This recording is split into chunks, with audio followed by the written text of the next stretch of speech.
Hello everyone, कैसे हैं आप लोग। आई होप आप सभी अच्छे होंगे। और आज इस वीडियो में हम लोग डिस्कस करने वाले हैं कि 10th के बाद 11th में हमें कौन सी स्ट्रीम लेनी चाहिए, कौन सी स्ट्रीम लेने के बाद हमारे पास क्या करियर ऑप्शंस होते हैं। कई लोगों को क्या होता है, साइंस में इंटरेस्ट नहीं होता, लेकिन उन्हें ह्यूमैनिटीज़ और कॉमर्स में क्या करियर ऑप्शन है ये नहीं पता होते। तो चलिए आज हम लोग उसी के ऊपर बात करते हैं, ठीक है।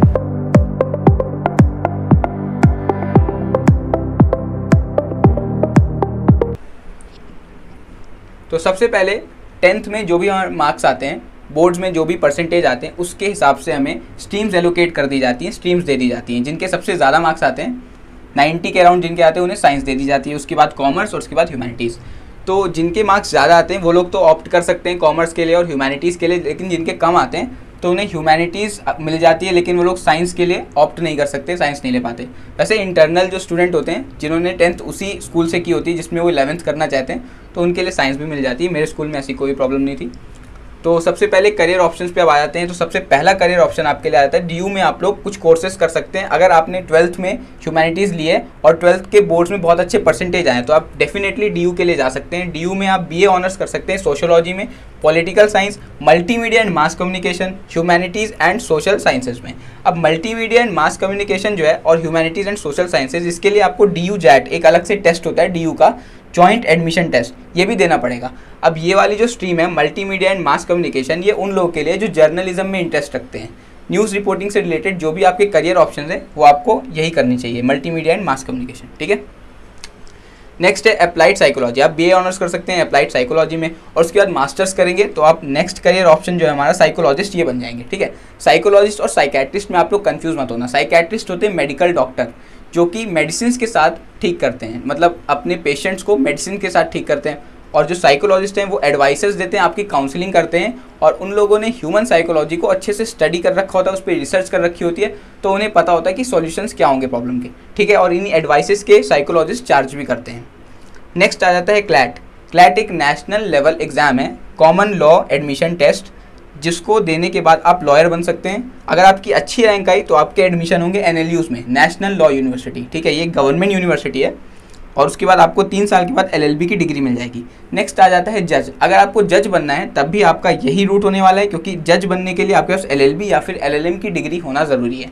उसके बाद आप स्टेट के पीएससी एग्जाम्स देंगे, मतलब पब्लिक सर्विस कमीशन। ये हर स्टेट का पब्लिक सर्विस कमीशन होता है। फॉर एग्जाम्पल अगर हम यूपी की बात कर रहे हैं तो यूपी पीएससी आपका जज का एग्जाम लेगा, आप उसे क्लियर कर जाते हैं तो आप एक सिविल जज बन जाएंगे, ठीक है। बात क्लियर है। नेक्स्ट मूव ऑन करते हैं अपने नेक्स्ट स्ट्रीम पे, कॉमर्स। तो कॉमर्स में भी आपके डीयू कोर्सेज हैं। अगर आप अच्छे परसेंटेज लाते हैं तो उसमें बीकॉम कर सकते हैं आप, और बीकॉम ऑनर्स करना है तो आपके पास मैथ्स होनी ज़रूरी है, ठीक है। तो उसके बाद फिर बीबीए है। और नेक्स्ट है हमारा BHMCT, bachelor of hotel management and catering technology. इसके लिए भी आपको एक टेस्ट देना पड़ेगा, नेशनल लेवल टेस्ट, NCHM-JEE। अगर आप ये टेस्ट देते हैं तो हमारे इंडिया के जो भी टॉप यूनिवर्सिटीज़ हैं जो बीएचएमसीटी कराती हैं उसमें आपका एडमिशन हो जाएगा टेस्ट के रैंक के बेसिस पे, ठीक है।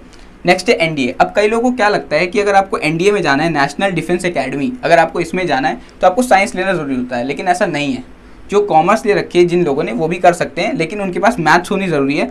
और वो लोग सिर्फ आर्मी के लिए अप्लाई कर सकते हैं, नेवी और एयरफोर्स के लिए अप्लाई नहीं कर सकते कॉमर्स के स्टूडेंट्स, ठीक है, क्योंकि एनडीए के पेपर में मैथ्स आती है और आपके पास मैथ्स होना ज़रूरी है, ठीक है।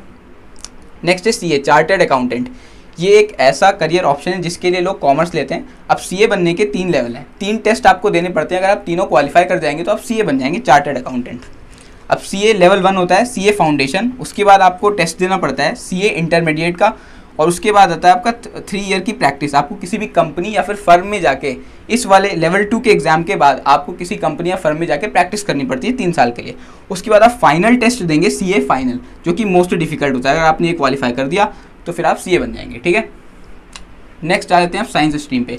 साइंस स्ट्रीम जो कि बहुत चर्चा में रहती है, इसे लेना चाहिए नहीं लेना चाहिए, काफ़ी लोग कंफ्यूज रहते हैं। तो अगर आपको इंजीनियर या डॉक्टर बनना है, आपने इंजीनियर या डॉक्टर बनने का सपना देखा है, तो डेफिनेटली आप साइंस के लिए जाइए। लेकिन मैं आपको यहाँ पे पहले ही बता दूँ कि आपको 8 घंटे डेडिकेटेडली पढ़ना पड़ेगा, मतलब बैठ के ध्यान से पढ़ना पड़ेगा 8 घंटे। और ऐसा नहीं है कि आप 4 महीने पढ़ेंगे और लास्ट में आपका रिजल्ट आ जाएगा, ऐसा मतलब बहुत ही रेयर केसेस में होता है और काफ़ी डिफिकल्ट है। इसमें आपको डे 1 से मेहनत करनी पड़ेगी, डे 1 से बैठ के पढ़ना पड़ेगा। तो आपका जो ये टेस्ट है जेई, इसमें काफ़ी लोग फेल हो जाते हैं और लोग रिपीट भी कर रहे होते हैं। तो अगर आपको इसे क्वालिफाई करना है अच्छी रैंक के साथ तो डे 1 से आपको मेहनत करनी पड़ेगी और उसके बाद आप इसे क्वालिफाई कर जाएंगे तो NIT या फिर स्टेट के कॉलेजेस में एडमिशन ले सकते हैं। ठीक है, तो डिटेल से इसको डिस्कस करते हैं। सबसे पहले आता है PCM या फिर PCB।